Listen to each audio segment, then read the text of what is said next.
इस कहानी की शुरुआत होती है सन 2024 से, जहाँ पर हम दुनिया के अलग अलग मुल्कों को जलता हुआ देखते हैं। दरअसल ये वो वक्त है जब पूरी दुनिया में जंगें चल रही है, सब एक दूसरे के खिलाफ लड़ रहे हैं। जिसके बाद ये कहानी यहाँ से जाती है पास्ट गुजरे हुए वक्त में, यानी 1988 में। हम एक डिटेक्टिव पुलिस ऑफिसर को देखते हैं जिसका नाम थॉमस था। वो अपने डिटेक्टिव साथी के साथ एक एक्सीडेंट वाली जगह पर जाता है छानबीन करने के लिए, जहाँ ड्राइवर की मौत हो गई होती है। लेकिन जब इस ड्राइवर लड़की की गर्दन चेक करती है तो वहाँ पर 3 छेद थे, और आज ही इस शहर में 2 और लोगों की बिल्कुल ऐसी मौत हुई होती है, मतलब उनकी गर्दन पर भी छेद थे। छानबीन करने के बाद थॉमस अपने साथी के साथ लैब में जाता है, जहाँ डॉक्टर उन्हें बताता है कि इन तीनों की मौत एक ही तरह से हुई है, और आप लोग सच है, इनकी मौत की वजह गर्दन पर बने वो छेद ही है। मगर अभी हम ये पता नहीं लगवा पा रहे कि आखिर इन पर हमला किस चीज से किया गया है और मारा किस तरह है। अब तभी थॉमस को पता चलता है कि क्लब में एक और लड़की पर हमला हुआ है, पर वो मरी नहीं है, जिंदा है। तो फौरन थॉमस अपने साथी के साथ उस क्लब में जाता है, जहाँ पहले से एक डिटेक्टिव मौजूद था जो थॉमस की वाइफ का भाई था। और अब ये लोग मिलकर उस लड़की से पूछताछ करने लगते हैं जिस पर हमला हुआ। लड़की काफी डरी घबराई हुई थी, बताती है कि मेरे ऊपर एक लड़की ने हमला किया था जिसने नीले रंग की हुडी वाली जैकेट पहनी हुई थी और उसके हाथ पर खून भी लगा हुआ था। अभी वो ये बातें उन्हें बता ही रही थी कि तभी उसकी गर्दन में दर्द होने लगता है। दर्द इतना बढ़ जाता है कि तड़प तड़प की उसकी मौत हो जाती है। चेक करने पर उसकी गर्दन पर भी वो निशान मिलते हैं, जिससे उन्हें समझ आ गई थी कि इसी भी उस लड़की ने ही मारा है जिसने आज उन 3 लोगों को भी मारा है। तो इसलिए ये लोग हर उस लड़की को गिरफ्तार कर लेते हैं जिसने नीले रंग की हुडी वाली जैकेट पहनी हुई थी और पूछताछ करते हैं। अब जब थॉमस अपने साथी के साथ गाड़ी में था तो तभी उनके सामने नीली हुडी वाली लड़की आ जाती है जो अपना मुंह छुपाकर फिर रही थी, और उन्हें देखते ही अचानक भागने लगती है। तब थॉमस भी अपने साथी के साथ फौरन भागता है, उसका पीछा करने लगता है। वो लड़की भागते भागते एक रेलवे स्टेशन पर आ गई थी। थॉमस के साथी ने उसे छुपा हुआ देख लिया था। वो चुपके से फिर आगे बढ़ के उसे पकड़ भी लेता है, लेकिन वो खुद को छुड़वाते हुए उसे एक बोर्ड में दे मारती है, जिससे उसका एक पैर टूट जाता है। और फिर तभी यहाँ थॉमस भी पहुंच चुका था जो उस हुडी वाली लड़की को गन पॉइंट पर ले लेता है। वो फिर मुड़ती है, यहाँ हमें उसका नाम पता चलता है जो राया था। वो थॉमस को बताती है कि तुम्हारी वाइफ का बच्चा होने वाला है ना, आज उसकी बेटी होगी, जिसके बाद अफसोस तुम्हारी वाइफ की मौत हो जाएगी। थॉमस उसकी बातों पर यकीन नहीं करता और उस पर झपट पड़ता है पकड़ने के लिए, जहाँ इन दोनों के बीच हाथापाई होने लगती है। थॉमस ने उसका पैर पकड़ लिया था, लेकिन राया चलाती सी थॉमस की हथकड़ी से उसे ही बांध देती है। लेकिन जब वो वहाँ से जाने लगती है तो थॉमस के हाथ में उसका वो हथियार लग जाता है जिसके जरिए छेद करके वो सबको मारती है। वो फिर उस हथियार से राया की टांग पर वार कर देता है, जिससे उसका बैलेंस खराब हो गया था, और आती हुई ट्रेन से जैसे वो टकराती है, ट्रेन उसे उड़ा कर ले जाती है और उसकी मौत हो जाती है। उसे मारकर थॉमस सुकून का सांस लेता है क्योंकि उसने इस केस को हल कर लिया था। पर जब वो बाहर आता है तो उसे पता चलता है कि मेरी वाइफ को हॉस्पिटल में दाखिल कर लिया गया है क्योंकि आज उसकी वाइफ का बच्चा होने वाला है। जैसे थॉमस हॉस्पिटल गया उसे बताया जाता है कि आपकी बेटी हुई है, जो बात उस हुडी वाली लड़की की राया ने बताई थी, पर वो इस पर ध्यान नहीं देता क्योंकि उसका मानना था कि ये बस एक इत्तेफाक है। तभी एक पुलिस ऑफिसर आकर थॉमस को बताता है कि वो लड़की राया जिसकी मौत हो गई है, उसकी लाश को चेक करने पर उसकी बाजू में से गोली मिली है, जिसका मतलब है किसी ने उसको गोली मारी थी। पर थॉमस इस बात पर ध्यान नहीं देता क्योंकि वो बहुत खुश था आज उसकी बेटी पैदा हुई है। मगर तभी डॉक्टर परेशानी की हालत में थॉमस को आकर बताता है कि इस दौरान तुम्हारी वाइफ की हालत खराब हो गई थी और हमें अफसोस के साथ कहना पड़ रहा है कि हमने तुम्हारी बेटी को तो बचा लिया पर तुम्हारी वाइफ को नहीं बचा पाए, उसकी मौत हो गई है। ये जानकर थॉमस एकदम टूट जाता है। वो दुखी तो था ही पर हैरान भी, क्योंकि राया ने भी उसे यही कहा था, जिसका मतलब था कि उस वक्त वो थॉमस को उसका फ्यूचर आने वाला वक्त बता रही थी। और ये सवाल थॉमस के दिमाग में चलता रहता है कि उसे ये बात कैसे पता चली। अब ऐसे ही कई साल गुजर जाते हैं पर आज तक थॉमस को उसका जवाब नहीं मिला। जब थॉमस की बेटी बड़ी होकर आज पूरे 9 साल की हो गई है, यानी आज उसका बर्थडे था, और क्योंकि आज के दिन उसकी वाइफ की भी मौत हुई थी तो वो अपनी बेटी को लेकर उसकी कब्र पर जाता है, जहाँ उसकी वाइफ की कब्र पर किसी ने पहले से ही फूल रखी हुई थी। उसे लगता है या तो मेरे डिटेक्टिव साथी या मेरी वाइफ के भाई ने ये किया होगा। पर जब वो दोनों को कॉल करता है तो उन दोनों में से किसी ने भी ये फूल नहीं रखी होती। वो सोच में पड़ जाता है कि फिर ऐसा किसने किया होगा कि तभी उसके पास कॉल आती है और उसे बताया जाता है कि शहर में एक खून हुआ है जो बिल्कुल वैसे हुआ जैसे आज से 9 साल पहले यानी 1988 में उन 4 लोगों का हुआ था।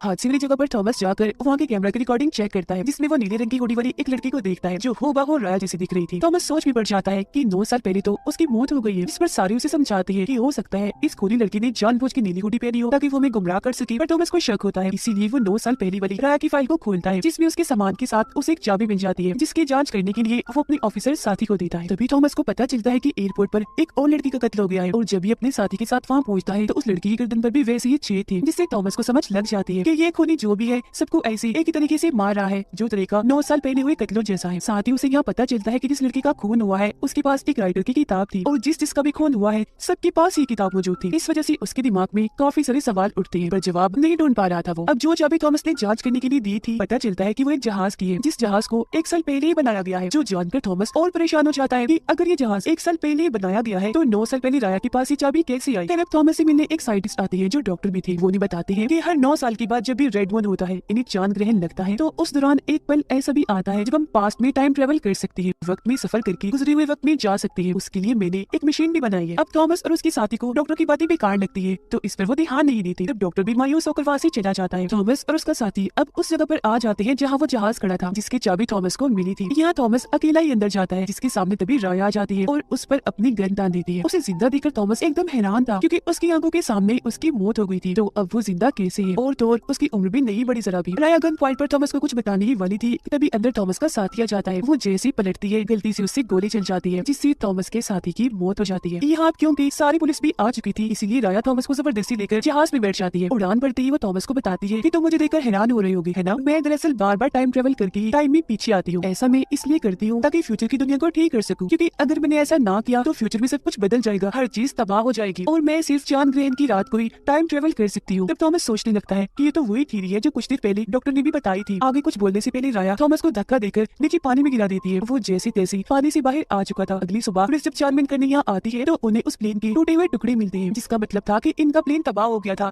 पर राया का कोई अता पता नहीं था। थॉमस सबको बता ही देता है कि उस लड़की राया ने मुझसे बात की, टाइम ट्रेवल करके वो टाइम में पीछे पास्ट में आती है। लेकिन जाहिर है किसी को भी उसकी बात का यकीन नहीं होता। इसके बाद हमें 2006 का वक्त दिखाया जाता है, यानी 9 साल और गुजर गई है, जहाँ थॉमस की जिंदगी पूरी तरह बदल गई है। यहाँ तक कि उसने पुलिस की नौकरी भी छोड़ दी है और हमेशा वो चांद ग्रहण के बारे में ही पढ़ता रहता है। उसे काफी अरसे से वो साइंटिस्ट डॉक्टर भी नहीं मिली। उसकी बेटी बड़ी हो गई है जो अपने मोम के भाई के साथ रहती है। अब थॉमस को पता चलता है कि 1988 में एक और कत्ल भी हुआ था, पर उसकी कोई रिपोर्ट इनके पास नहीं आई थी। इसीलिए वो उसकी कब्र पर जाता है जो एक राइटर था। कब्र खोदकर जैसे उसकी स्केलेटन यानी कंकाल को चेक करता है तो उसकी गर्दन पर भी छेद थे, यानी ये भी राया के हाथों ही मारा गया था। इसीलिए अगले दिन वो राइटर के घर जाकर उसकी वाइफ से मिलता है। वो थॉमस को बताते हैं कि मरने से पहले मेरे हस्बैंड एक ग्रुप चलाया करती थी जिन्होंने एक किताब भी लिखी। अब कुछ पेपर से थॉमस को पता चलता है कि इस राइटर का ताल्लुक हर उस इंसान से है जिनकी मौत 1988 और 1997 में हुई। साथ ही इस राइटर की एक दोस्त अभी भी जिंदा है जो उस ग्रुप को आज भी चलाती है। ये जाने के बाद थॉमस फौरन उसे मिलने के लिए निकल जाता है, क्योंकि वो जान गया था कि अगली मरने की बारी राइटर की इस दोस्त की है, यानी राया अब उसे मारेगी, क्योंकि आज भी चांद ग्रहण की रात है।